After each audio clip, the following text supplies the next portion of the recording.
Coucou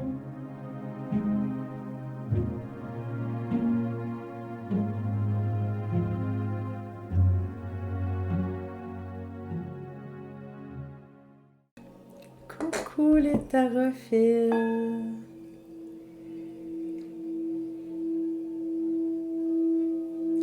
Bienvenue dans les énergies de la semaine du 10 au 16 mai. Oui, c'est ça, on est lundi le 10.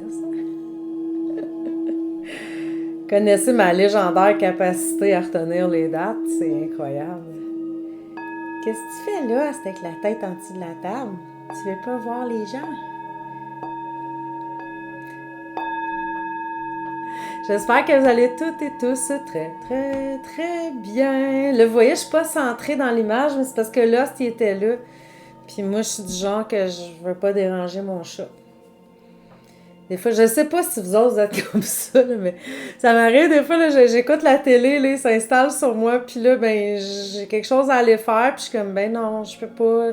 Là, je reste là, j'ai les jambes engourdies, le chat, il est ben, moi, je suis plus capable, je veux pas le déranger. Ouais, c'est peut-être capoté un peu. OK, bon, on va aller voir qu'est-ce qui s'en vient dans cette belle semaine, quelles sont les énergies qui vont nous habiter. Je vais baisser le son un petit peu, j'ai mis de la musique, mais il me semble que c'est fort. Ça en pense là. Hein, j'étais presque écrapoutie. Donc, quel jeu vous avez choisi ce matin, là, quand vous avez vu la petite image de choix de jeu, lequel vous a attiré? Hein, on me voit même plus quasiment. Là, c'est toi qui vas faire les énergies de la semaine. Ça te tente-tu, bébé chat? Oui, ce serait les énergies. Vous allez ronronner, vous allez dormir, vous allez bien manger. C'est pas très compliqué quand on est un beau petit chat comme ça. Donc, quel choix avez-vous fait ce matin? On va commencer avec les choix numéro 1, qui était le Deviant Moon Tarot. Je le sais, il a l'air d'un tarot un peu d'Halloween, là, mais je sais pas, j'avais envie de ça ce matin. Il m'a interpellée. Il me semble que ça fait longtemps que je ne l'ai pas utilisé, fait que je me suis dit, why not coconut? Alors, j'ai pris le Deviant Moon Tarot de Patrick Valenza.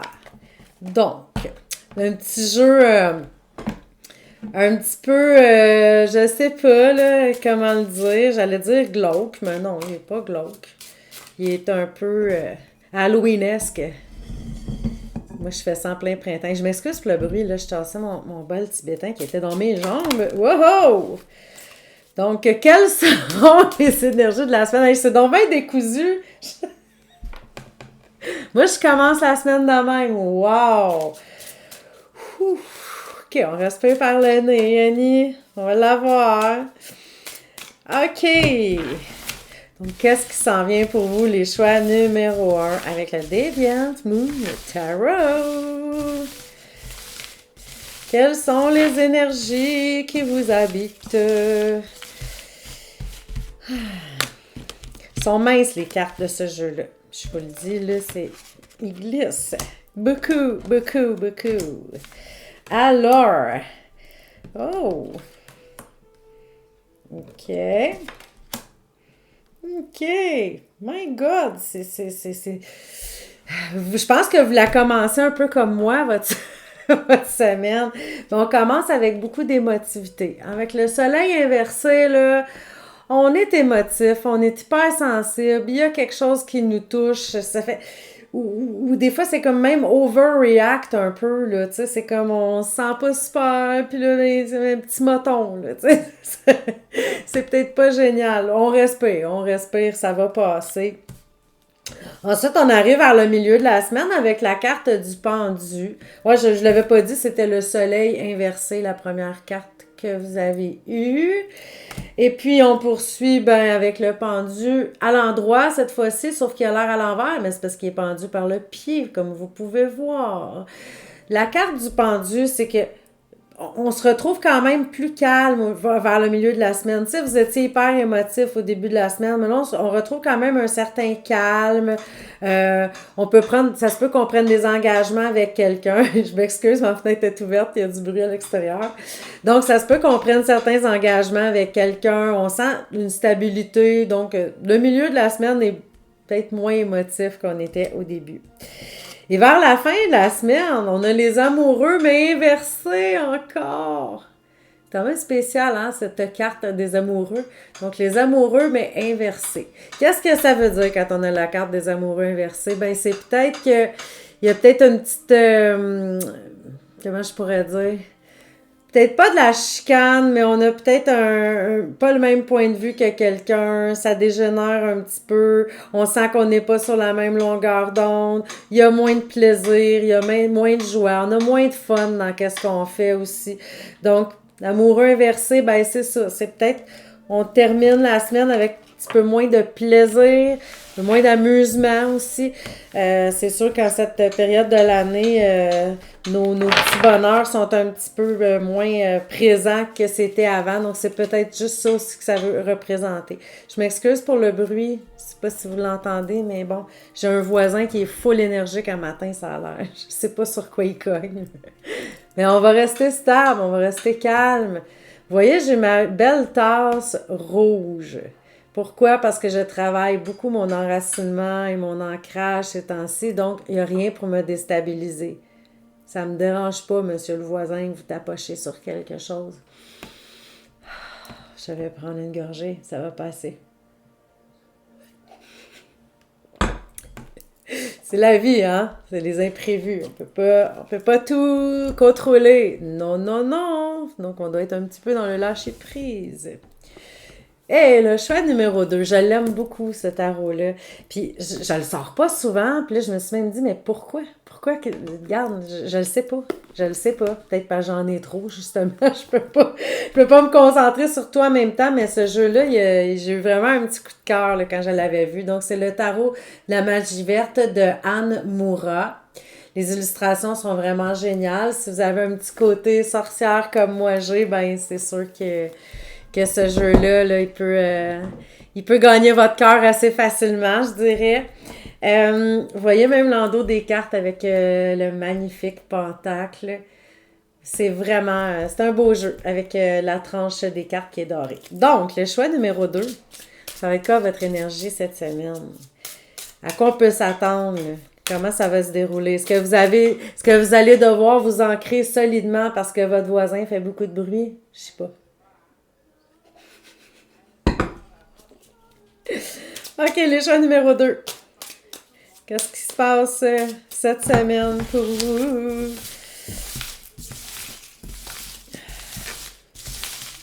À quoi on peut s'attendre dans la semaine du 10 au 16 mai?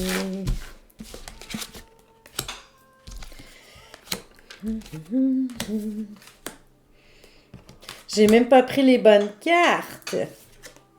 Oui, c'est ça, c'est l'amoureux. Ben, on commence avec l'amoureux, là. L'autre semaine, le choix numéro 1, vous terminez avec les amoureux inversés. Ici, le choix numéro 2 commence avec les amoureux à l'endroit. Qu'est-ce que ça veut dire? Ben là, on est dans une belle énergie, on a du partage à faire avec les autres, des belles relations autour de nous. Tu sais, vous savez, l'amoureux ne veut pas nécessairement dire là, qu'on est en amour ou que c'est l'amour sentimental, mais à tout le monde, on a vraiment des belles relations, on sent que ça coule, ça va bien avec les gens, on a du plaisir. Ça peut aussi justement représenter des plaisirs de la vie, là, des petits bonheurs, des joies. Donc, on commence la semaine vraiment, c'est plaisant, ça va bien. Ensuite, on a la roue de fortune, mais inversée. Dans ce jeu-là, ça s'appelle la roue de l'année. Puis quand même, l'amoureux s'appelle la dame et le seigneur. Donc, c'est sûr qu'on a changé là, quelques termes, mais ça reste quand même les mêmes cartes. Alors, on a la roue de fortune inversée ici, au milieu de la semaine. Ben là, il y a peut-être des petits inconvénients, des choses qui fonctionnent pas comme on le voudrait. C'est pas nécessairement quelque chose de grave, mais ça peut être quelque chose aussi qui a un retard. Tu sais, on attend après quelque chose, ça arrive pas. Tu sais, on a l'impression qu'il y a des petits irritants, je dirais. Là. Tu sais, on pourrait le voir de cette façon-là. Et ensuite, on a encore la fameuse carte du pendu, comme on avait tout à l'heure. Vous allez dire, coudonc, Annie, elle triche. Non, je triche pas. Vous voyez, je n'ai pas coupé la vidéo et ça se passait comme ça. Parce que si je tricherais, je referais une vidéo sans le son de mon voisin. Donc, Le roi de chaîne, qui est le pendu, en fait, on voit le personnage, mais là, vous l'avez inversé. Donc, on se sent un petit peu pogné, hein? On se sent comme vers la semaine qu'on est peut-être obligé à quelque chose, on voudrait avancer, on ne peut pas, il y a peut-être des délais qu'il faut qu'on respecte. Bon, même là, s'il est tanné, il est parti. Donc, ben c'est ça, avec le pendu, c'est on se sent pris dans une situation, hein, que ce soit sentimental, tu sais, relationnel, là, tu sais, que vous sentez que vous êtes peut-être dans une relation qui vous étouffe. Ça peut être la même chose aussi au niveau du travail. C'est comme j'ai signé un contrat, je suis pris avec un travail à abattre, quelque chose à faire, puis ça me restreint. Ça peut même être un lien familial, tu sais, quelqu'un qui vous empêche de faire des choses ou qui n'est pas du même accord de vous, qui fait qu'on reste pris là, dans cette situation-là. Mais on se dirait que vous vous sentez pogné un peu vers la fin de la semaine, les choix numéro 2. Donc, c'est rien de catastrophique non plus.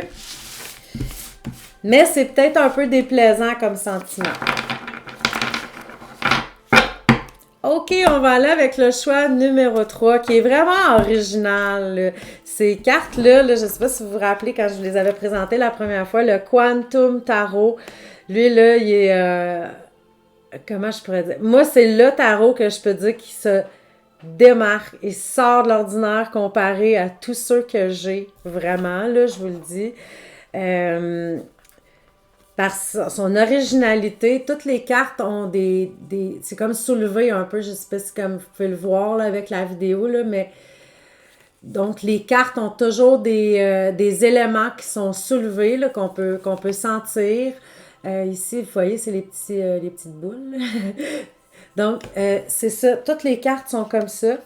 Puis, bien qu'ils soient totalement différents du tarot, parce que des fois, on les reconnaît juste avec le chiffre. Comme vous voyez, ça, c'est le fou. Le battleur ou le magicien, là, tout dépendant là, si vous êtes plus du genre Rider-Waite que Tarot de Marseille. Mais bon, vous voyez qu'on s'entend que les cartes ne ressemblent pas à rien. Mais en même temps, il y a toujours un élément qu'on reconnaît de quoi on parle dedans. Puis moi, je trouve ça vraiment... comment je pourrais dire? Il y a certaines personnes qui changent les tarots puis qui les mettent à leur couleur. Puis je trouve qu'il est comme dénaturé puis ça me plaît moins. Puis ici, là, je vous dirais que cette version-là, là, moi, j'y adhère totalement. Donc, c'est Kay Stopford et Chris Butler. J'ai peut-être massacré un peu leur nom, là. Mais... j'ai que des éloges pour ce jeu-là. Puis comme je vous dis, je trouve ça vraiment génial que quand on touche aux cartes, c'est soulevé. Et là, je vais pas prendre tout votre temps juste à faire un review sur, sur le jeu de Quantum Tarot, mais c'est un jeu qui pourrait vraiment là, vous plaire beaucoup là, si vous êtes aussi passionné que moi pour les tarots et les oracles. Donc, on va y aller pour les énergies des choix numéro 3. Qu'est-ce que vous réserve cette semaine du 10 au 16 juin? Comment ça va se passer pour vous? À quoi on peut s'attendre?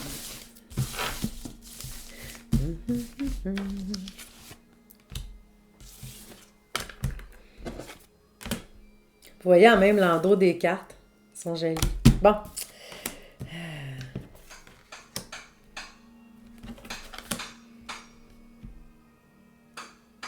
Quand même, vos cartes sont toutes à l'endroit. Je prends quand même un petit bout de temps pour les admirer. Là. La carte, la première carte, c'est justement la carte du battleur ou du magicien dont on parlait tout à l'heure. Votre carte est inversée. Moi, j'ai dit, bon, elles sont toutes à l'endroit, mais non, c'est parce que j'avais juste lu le chiffre en haut. J'avais pas vu. Donc, c'est sûr que l'énergie du battleur, c'est toujours un début, c'est un commencement de quelque chose. Quand la carte est inversée, c'est comme un peu un faux départ. Là, je vous donne un exemple. C'est comme si vous deviez commencer une formation. Tiens.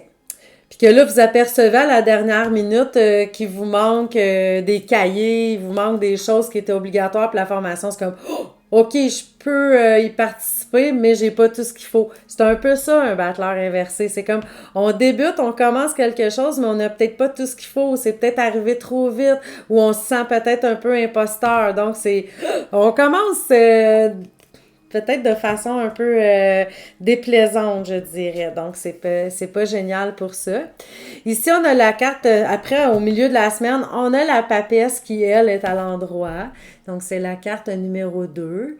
Donc, c'est sûr que on a un début un peu stressant de semaine, là, vu qu'on se sent pas à l'aise, on se sent pas tout à fait dans nos bottines. Donc, je suis contente de voir qu'au milieu de la semaine, avec la papesse à l'endroit, c'est comme si on se disait, OK, regarde, je vais méditer là-dessus, je vais me calmer, on laisse passer, on reste calme, paisible, on respire, même si le voisin fait du bruit, exemple. Donc, on sent qu'il y a une certaine sagesse qui vous habite, puis c'est comme on laisse aller, on respire dans tout ça, on est calme. Et vous terminez avec l'ermite. Elle est vraiment belle, la carte de l'ermite. Et l'ermite est à l'endroit aussi dans votre jeu. L'ermite, là, après la papesse, c'est deux cartes très calmes, très posées. Hein? L'ermite, c'est même un petit peu... on va à l'intérieur de soi.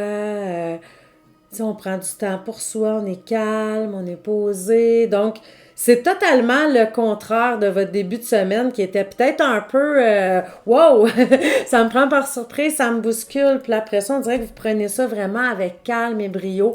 Ça peut représenter aussi un peu de solitude, l'ermite, mais la carte est à l'endroit. Donc, tu sais, vous êtes seul dans vos choses, mais vous êtes bien. Ça peut être aussi l'introspection, comme je disais, là, d'aller dans votre monde intérieur.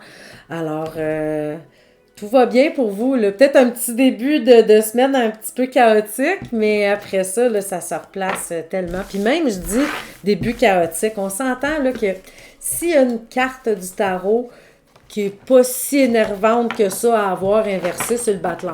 Tu sais, tant qu'à moi, là, c'est pas la carte la plus grave en ville. Donc, somme toute, c'est une belle semaine. Alors, j'espère que ça a résonné en vous et que vous allez toutes et tous passer une magnifique semaine. On se revoit demain pour les énergies du jour. À bientôt!